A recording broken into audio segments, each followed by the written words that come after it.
ನಾನು rowdy sheeter, ನಾನು ಕೇಳಿದಾಗ ದುಡ್ಡು ಕೊಡಬೇಕು, ಫ್ರೀಯಾಗಿ ಕುಡಿಯೋಕೆ ಎಣ್ಣೆ ಕೊಡಬೇಕು.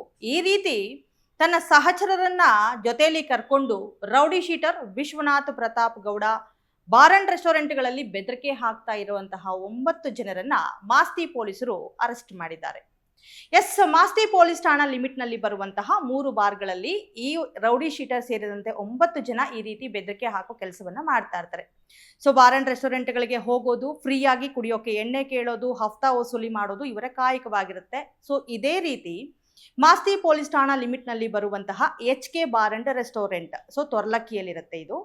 ಹಾಗೇನೆ Tirumala bar and restaurant Gangasandra, ಹಾಗೇನೆ MS ಬಾರ್ ಅಂಡ್ ರೆಸ್ಟೋರೆಂಟ್ ಇದು ಬಂದು ಮಾಸ್ತಿಯಲ್ಲಿ ಇರುವಂತಹದ್ದು. ಸೊ ಈ ರಾತ್ರಿ ವೇಳೆ ಈ 3 ಬಾರ್ ಅಂಡ್ ರೆಸ್ಟೋರೆಂಟ್ಗಳಿಗೆ ಹೋಗಿ ಈ ವಿಶ್ವನಾಥ್ ಪ್ರತಾಪ್ ಗೌಡ ರೌಡಿ ಶೀಟರ್ ಹಾಗೇನೆ ಆತನ ಜೊತೆ 8 ಜನ ಇರ್ತಾರೆ. ಸೊ ಇವರು ಹೋಗಿ ಬೆದರಿಕೆ ಹಾಕೋದು, ಕ್ಯಾಶಿಯರ್ಗಳ ಬಳಿ ಬೆದರಿಕೆ ಹಾಕೋದು, ನೀವು ನನಗೆ ಫ್ರೀಯಾಗಿ ಕುಡಿಯೋಕೆ ಕೊಟ್ಟಿಲ್ಲ, ದುಡ್ಡು ಕೊಟ್ಟಿಲ್ಲ ಅಂತ ಬೆದರಿಕೆ ಹಾಕಿ ಅಲ್ಲಿರುವಂತಹ ಎಣ್ಣೆ ಬಾಟಲ್ಗಳನ್ನ, ಟಿವಿ, ಫ್ರಿಡ್ಜ್ಗಳನ್ನ ಒಡೆದು ಹಾಕಿ ಅನುಚಿತವಾಗಿ ವರ್ತನೆ ಮಾಡಿರ್ತಾರೆ.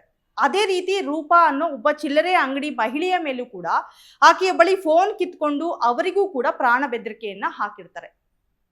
ಸೊ ಈ 3 ಜನ ಕ್ಯಾಶಿಯರ್ಗಳು ಹಾಗೇನೆ ರೂಪಾ ಅನ್ನೋ ಮಹಿಳೆ ನೀಡಿರುವಂತಹ ದೂರಿನ ಅನ್ವಯ ಮಾಸ್ತಿ ಪೊಲೀಸರು ಕಾರ್ಯಪ್ರವೃತ್ತರಾಗಿ ಆರೋಪಿಗಳಾದ ವಿಶ್ವನಾಥ್ ಪ್ರತಾಪ್ ಗೌಡ, ರೌಡಿ ಶೀಟರ್ ವಿಶ್ವನಾಥ್ ಪ್ರತಾಪ್ ಗೌಡ ಸೇರಿದಂತೆ ಉಳಿದ 8 ಜನ ಮುರುಗೇಶ್, ಬಾಲರಾಜ್, ಸುದರ್ಶನ್, ಮಣಿಕಂಠ, ಹಾಗೇನೆ ದಿನೇಶ್, ಸತೀಶ್, ಬ್ಯಾಟಪ್ಪ, ಅಮೃತರಾಜ್ ಅನ್ನೋ 9 ಜನರನ್ನ ಬಂಧಿಸಿ ಕಾನೂನು ರೀತಿ ಕ್ರಮವನ್ನ ಕೈಗೊಂಡಿದ್ದಾರೆ. ಸೊ ಯಾರೆಲ್ಲ ರೌಡಿ ಶೀಟರ್ಗಳು ನಾನು ರೌಡಿ ಅಂತ ಈ ರೀತಿ ರೌಡಿಸಮ್ ಅಥವಾ ಗೂಂಡಾಗಿರಿಯನ್ನ ಮಾಡ್ತಾ ಇರ್ತಾರೋ ನಿಮಗೆ ಹೆಡೆಮುರಿ ಕಟ್ಟೋಕೆ ನಾವು ರೆಡಿ ಆಗಿದ್ದೀರಿ ಅಂತ ಪೊಲೀಸರು ಕಾರ್ಯಪ್ರವೃತ್ತರಾಗಿದ್ದಾರೆ. ಮತ್ತಷ್ಟು ಇಂಟ್ರೆಸ್ಟಿಂಗ್ ಸುದ್ದಿಗಳಿಗಾಗಿ ನೋಡ್ತಾ ಇರಿ ಯು ಟೈಮ್ಸ್ ಕನ್ನಡ, ಸದಾ ನಿಮ್ಮೊಂದಿಗೆ.